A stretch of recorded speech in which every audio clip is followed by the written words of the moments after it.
అందరికి సమన్వయం చేయండి. పాత కొత్త మా లలితక్కున్నది ఇంకా చాలామంది పెద్దలు ఉన్నారు, వారిని కూడా దయచేసి కలుపుకపోండి. ఎక్కడ కూడా మళ్ళీ తేడా రాని. ఇక్కడ నీకు తెలియని వాళ్ళు ఎవరు లేరు ఇక్కడ, అందరూ పాతోళ్ళే, అందరు నీ వాళ్ళే. దయచేసి ఆ తేడా రావద్దు. మా తమ్ముడు విశాల్ కూడా ఎక్కడ ఉన్నాడు, ఆడున్నాడు, ఇక్కడ ఉన్నాడు.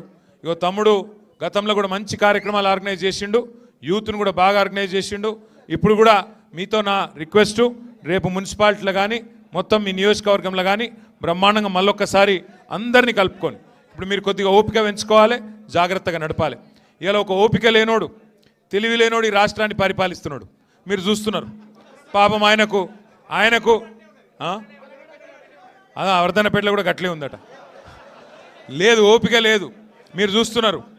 ముఖం బాగా లేక వెనకటికి కూడా అద్దంబల కొట్టిండట, గట్లున్నది రేవంత్ రెడ్డి కథ. నడపశాత అయితే లేదు, అప్పుడేమో అడ్డమైన అబద్ధాలు చెప్పిండు, గద్దెనెక్కి కూర్చున్నాడు. ఇలా నడపశాతం అయితే లేదు, తెల్లారులేస్తే కేసీఆర్ని తిట్టుడు తప్ప ఇంకొక పని శాత కాదు. ఏమైందిరా బాయ్ నీ 15,000 రైతు బంధు అంటే లాగుల తొండలు ఇడుస్తా అంటాడు. ఏమాయిరా 2,500 వారి 2,500 ఇస్తా అంటివి, 100 రోజులు ఇస్తా అంటివి, ఏం సంగతి అంటే నీ పేగులు మెడలు వేసుకుంటా అంటాడు. నువ్వు గట్టిగా అడిగినావు అనుకో, ఏమాయ తులం బంగారం అంటే గుడ్లు వీకి గోటీలు ఆడతా అంటాడు. బెదిరిచ్చుడు, పచ్చి అబద్ధాలు చెప్పుడు ఒకటే నేర్చుకున్నాడు. కాంగ్రెస్ కార్యకర్త వర్ధనపేటల గల్లీలో మొదలు పెడితే ఢిల్లీ దాకా కాంగ్రెస్ వాళ్ళు ఒకటే అబద్ధం చెప్తున్నారు. కేసీఆర్ అప్పుల పాలు చేసిండు, ఇది వినాలి జాగ్రత్తగా. కేసీఆర్ అప్పుల పాలు చేసిండు అంటున్నారు, మీరు జాగ్రత్తగా వినాలే, 10 మందికి చెప్పాలి. ఎంత దుర్మార్గమైన ప్రచారం అంటే, పెద్దలు చెప్తారు అబద్ధం చెప్పినా అతికినట్టు చెప్పాలి అని. ఒక మంత్రి ఏమో 6 లక్షల కోట్ల అప్పు అంటాడు, ఇంకో మంత్రి 7 లక్షల కోట్ల అప్పు అంటాడు, ముఖ్యమంత్రి ఏమో 8 లక్షల కోట్ల అప్పు అయింది అంటాడు. అసలు ఎంత అయింది అప్పు, కేసీఆర్ ఎంత చేసిండు అని చెప్పి ఒక బీజేపీ ఎంపీ మొన్న పార్లమెంట్లో బీజేపీ ప్రభుత్వాన్ని అడిగిండు. మీ దగ్గర మొత్తం ఉంటాయి కదా హిసాబ్ కితాబు, ఎందుకంటే మీ కిందనే ఆర్బీఐ ఉంటుంది, రిజర్వ్ బ్యాంక్ ఆఫ్ ఇండియా ఉంటుంది, అన్ని రాష్ట్రాల లెక్కలు వాళ్ళే చూస్తారు. మీ కిందనే కాగు ఉంటుంది, కాగు. మరి ఆ కాగు ఈ ఆర్బీఐ ఇద్దరితో మాట్లాడి మాకు వాస్తవం చెప్పుని, కాంగ్రెస్ వాళ్ళ మాటలు మేము నమ్ముతలేమని చెప్పి ప్రశ్న వేసిండ్రు. వేస్తే కుల్లం మొత్తం విషయం బయటకు వచ్చింది. ఏం చెప్పింది ప్రభుత్వం, కేంద్ర ప్రభుత్వం, రిజర్వ్ బ్యాంక్ ఏం చెప్పిందంటే, కేసీఆర్ గారు గద్దెనెక్కినాడు జూన్ 2, 2014 నాడు రాష్ట్రం నెత్తి మీద ఉన్న అప్పు 72,000 కోట్లు. కేసీఆర్ గారు గద్దె దిగినాడు డిసెంబర్ 3, 2023 నాడు 3,50,000 కోట్లు. అంటే 3,50,000 వెళ్ళి విరాసత్గా వచ్చిన 72 తీసేస్తే 2,80,000 కోట్ల అప్పు 10 ఏళ్లలో కేసీఆర్ చేసిండు. సరే చేసిండు 2,80,000 కోట్లు. ఏం చేసిండు కేసీఆర్? మరి అన్ని సగబెట్టిండు. ఏం సగబెట్టిండు?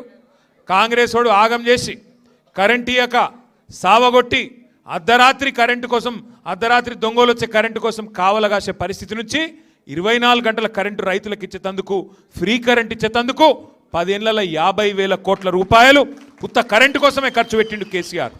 అట్లాగే 1,00,000 కోట్లు, 93,000 కోట్లు కరెక్ట్గా చెప్పానంటే, కాళేశ్వరం లాంటి ప్రాజెక్టు కట్టి మొత్తం గోదావరి పరివాహక ప్రాంతంలో బెహతరీన్గా నీళ్ళిస్తే ఇవాళ మొత్తం వరి ధాన్యం ఉత్పత్తిలో భారతదేశంలో నెంబర్ 1 రాష్ట్రం చేసిండు కేసీఆర్.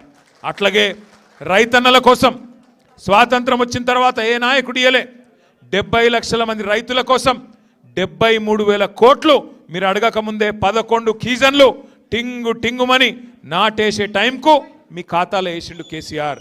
ఇంటింటికి నల్లబెట్టి 40,000 కోట్ల రూపాయలు ఖర్చు చేసి మరి బ్రహ్మాండంగా నీళ్ళు ఇచ్చిండు కేసీఆర్. తెలంగాణ రాకముందు 5 మెడికల్ కాలేజీలు ఉండే, తెలంగాణ వచ్చినాక కొత్త జిల్లాలు చేసి 33 మెడికల్ కాలేజీలు, 33 నర్సింగ్ కాలేజీలు పెట్టిండు కేసీఆర్. అవును కేసీఆర్ అప్పు చేసిండు, కానీ 1000 గురుకులాలు కట్టించిండు.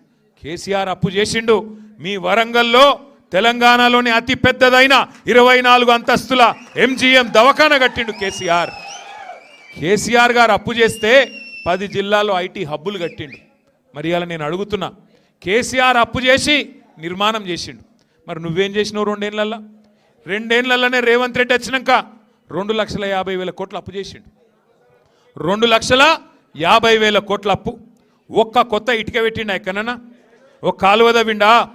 ఓ చెరువు మంచిగా చేసిండా? రైతు బంధు 2 సార్లు ఎగ్గొట్టిండా లేదా? గదే 10,000, అది 2 సార్లు ఎగ్గొట్టిండు. ముసలోళ్ళకు 4,000 ఇస్తా అన్నాడు, ఆ 2,000 కూడా 2 నెలలు ఎగ్గొట్టిండు. నేను ముందే చెప్పిన, అందుకే తులం బంగారం ఇస్తా అని చెప్తే నేను ముందే చెప్పిన, అమ్మ వీళ్ళు బంగారం ఇచ్చేటోళ్ళు కాదు, మెడల పుస్తల తాడు ఎత్తుకపోయేటో లంగలు వీళ్ళని చెప్పిన నిజంగా కూడా గదే చేసిండు. ఇవాళ ఆఖరికి ఏం జరిగింది అంటే అబద్ధాల మీద బతుకుడు అలవాటు చేసుకున్నాడు. అబద్ధాల మీద బతుకుడు అలవాటు చేసుకున్నాడు. కేసీఆర్ గారు అన్ని సగబెట్టుకుంటూ వచ్చిండు. కరెంటు సగబెట్టిండు, మంచిలను సగబెట్టిండు, మన పల్లెటూర్లను సగబెట్టిండు, మన పట్టణాలను సగబెట్టిండు. వీడేమో ఎగబెడుతున్నాడు. అన్ని ఎగబెట్టుడు ఎండబెట్టుడు మొత్తం రాష్ట్రాన్ని పండబెట్టుడు తప్ప చేసిందేమీ లేదు.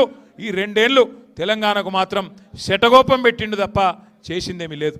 దయచేసి మీతో ప్రార్థన ఒకటే, ఒకసారి మోసపోతే ఎవరి చేతులనన్నా అది మోసం చేసినోని తప్పు అవుతుంది. ఒకసారి మోసపోతే, కానీ రెండోసారి కూడా వాని చేతులనే మోసపోతే, మళ్ళీ మోసపు మాటలే నమ్మితే ఈసారి తప్పు మనదవుతుంది. అందుకే పాత కొత్త అనే పంచాయతీ పక్కకు పెట్టుండ్రి. ఉండే కొంత అక్కడక్కడ ఏముండే అంటే మీకు తెలుసు, అక్కడక్కడ కొద్ది ఎమ్మెల్యేల మీద కోపం ఉండే.